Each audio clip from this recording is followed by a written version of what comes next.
NCERT zone KLD में आपका स्वागत है। आप देख रहे हैं एनसीईआरटी जोन केएलडी। जैसा कि हम कक्षा 10 के गणित विषयों का अध्ययन कर रहे हैं, जिसमें दो चर वाले रैखिक समीकरण के युग्म के बारे में हम क्या कर रहे हैं, अध्ययन कर रहे हैं, जिसमें से हमने सारे प्रश्नों को हल कर चुके हैं। आज हम महत्वपूर्ण बहुविकल्पी प्रश्नों के बारे में यानी कि एमसीक्यू क्वेश्चन के बारे में अध्ययन करेंगे। तो बिना देरी किए हुए चलिए करते हैं एक प्रश्न। पहला प्रश्न आपका क्या है? प्रश्न है यदि समीकरण युग्म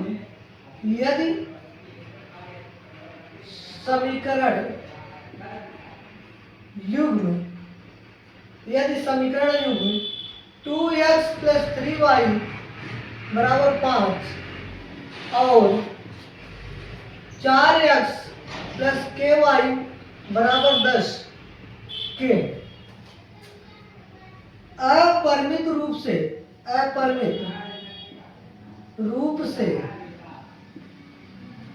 अनेक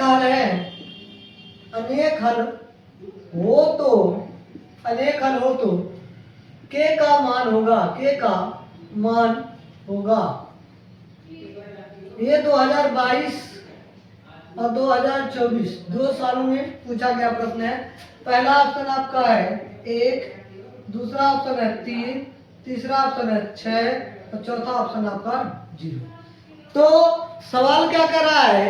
सवाल कर रहा है कि यदि समीकरण युग्म में 2x + 3y = 5 और 4x + ky = 10 के अपरिमित रूप से अनेक हल है तो इसका क्या होगा? k का मान क्या होगा? अनेक हल देख लीजिए, अनेक हल कब होता है उसके लिए क्या होता है आपको पता होना चाहिए। अनेक हल के लिए क्या करना चाहिए? देखो, पहला होता अद्वितीय हल। क्या होता है? अद्वितीय हल। अद्वितीय हल के लिए फार्मूला क्या बताया गया था? a1/a2 बराबर नहीं होना चाहिए किसके?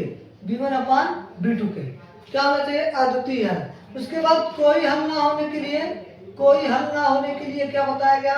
a1/a2 बराबर b1/b2 बराबर नहीं है किसके? c1/c2। जब इसके क्या हो?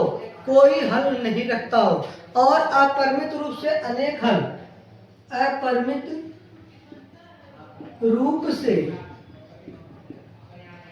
हल के लिए आपका फार्मूला था a1/a2 बराबर b1/b2 बराबर c1/c2। ठीक है, ये फार्मूला यहाँ पे क्योंकि अपरिमित रूप से अनेक हल के पूछा है, यहाँ रखेंगे तो a1 का वैल्यू 2/4, b1 का वैल्यू कितना, a2 का वैल्यू कितना 4।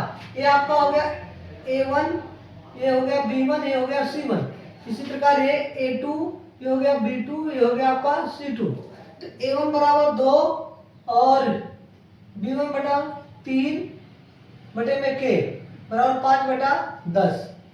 किसी एक से गुना करा लो। अभी हम त्रिया गुना इधर करा लेंगे। 3 2 खत्म 2 के और 4 3 12। तो k बराबर 12/2 काटेंगे तो k बराबर आपका आ जाएगा 6। k का वैल्यू कितना आ गया? 6। ठीक है, तो एक बार स्क्रीनशॉट ले लीजिए, फिर अगले प्रश्न पर आते हैं।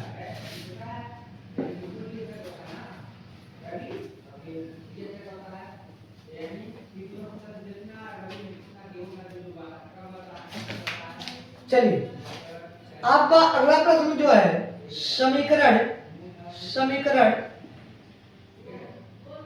x + y = 10 और x - y = 2 का हल है। क्या है? हल है। पहला ऑप्शन है x = 5 y = 5, दूसरा ऑप्शन है x = 6 y = 4, तीसरा ऑप्शन है x = 4 y = 6, चौथा ऑप्शन आपका है x = 7 और y = 3। कैसे लगेगा? ध्यान से देखिएगा। ये x + y बराबर कितना दे दिया? 10 और x - y बराबर कितना दे दिया? 2। यहाँ देखिए एक प्लस में एक माइनस में है। जब भी ऐसी स्थिति आएगी तो इसको हम जोड़ेंगे। तो जोड़ने पर क्या करने पर? जोड़ने पर ये 10 2 कितना हो जाएगा? 12। एक कट जाएगा, ये हो जाएगा 2x। तो 2x बराबर 12 बटा 2x बराबर 12 तो x बराबर 12 बटा कितना आ जाएगा 2, ये गुणा कर जाएगा, भागा काटोगे तो x बराबर आपका आ जाएगा 6। पहले ये ऑप्शन देखो x बराबर 6 कहाँ है, तो option number D is right answer. आगे चलने की कोई जरूरत नहीं है, कोई जरूरत नहीं है, ठीक है।